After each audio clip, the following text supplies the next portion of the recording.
ఏపీలో సంచలనంగా మారిన లిక్కర్ స్కామ్పై మాజీ ముఖ్యమంత్రి జగన్ తొలిసారి స్పందించారు. కూటమి ప్రభుత్వం అధికారంలోకి వచ్చిన తర్వాత గత ప్రభుత్వంలో అమలు చేసిన మద్యం విధానంలో 3,200 కోట్ల స్కామ్ జరిగిందని ఆరోపిస్తోన్న విషయం తెలిసిందే. ఈ అంశంలో వైసీపీకి చెందిన పలువురు నేతలను ప్రత్యేక దర్యాప్తు బృందం అధికారులు అరెస్ట్ చేస్తున్నారు. ఈ స్కామ్లో గత ప్రభుత్వంలో ఐటీ సలహాదారుగా పనిచేసిన రాజ్ కేసిరెడ్డితో పాటు ముఖ్యమంత్రి కార్యాలయ కార్యదర్శిగా వ్యవహరించిన రిటైర్డ్ ఐఏఎస్ ధనుంజయ రెడ్డి, మాజీ సీఎం జగన్ ఓఎస్డీ కృష్ణమోహన్ రెడ్డిని అరెస్ట్ చేశారు. ఈ క్రమంలో నెక్స్ట్ జగనే అని అరెస్టు చేస్తారంటూ ప్రచారం జరుగుతోంది.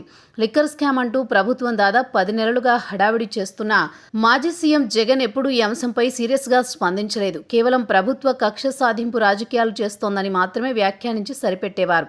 తన చుట్టూ ఉన్నవారిని అరెస్ట్ చేసినప్పుడు కూడా ఆయన ఈ తరహా విమర్శలే చేశారు తప్ప స్కామ్పై స్పందించలేదు. ఇక ఈ తరహాలో మాజీ ముఖ్యమంత్రి జగన్ తొలిసారిగా ఈ స్కామ్పై స్పందించారు. తన హయాంలో లిక్కర్ అమ్మకాలు గణనీయంగా తగ్గాయని, ప్రభుత్వమే మద్యం దుకాణాలు నిర్వహించిందని చెప్పారు.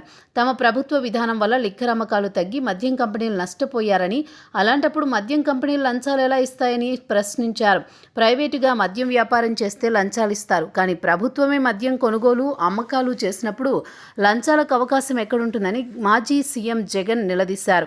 తమ ప్రభుత్వంపై నిందలు వేస్తోన్న ప్రస్తుత టీడీపీ ప్రభుత్వమే మద్యం కుంభకోణానికి పాల్పడుతోందని జగన్ ఆరోపించారు. రేషన్ డోర్ డెలివరీ వాహనాలు తీసేసి ప్రభుత్వం మద్యాన్ని మాత్రం డోర్ డెలివరీ చేస్తోందని దుయ్యబట్టారు. మద్యం స్కామ్లో నెక్స్ట్ ఎవరిని అరెస్ట్ చేస్తారనే ప్రశ్న కొంతకాలంగా రాష్ట్రంలో వినిపిస్తోంది.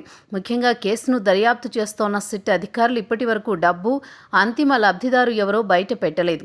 అదేవిధంగా అవినీతి జరిగిందని చెబుతోన్న 3,200 కోట్లు ఎక్కడుంది, ఎలా డబ్బు అంతిమ లబ్ధిదారుకు చేరిందన్న విషయమై స్పష్టత ఇవ్వడం లేదు. మరోవైపు బిగ్ బాస్పై అన్ని రకాల ఆధారాలున్నాయని, త్వరలోనే అరెస్ట్ అంటూ ప్రచారం ఎక్కువవుతోంది. ఈ నేపథ్యంలో జగన్ స్పందించడం ఆసక్తి రేపుతోంది.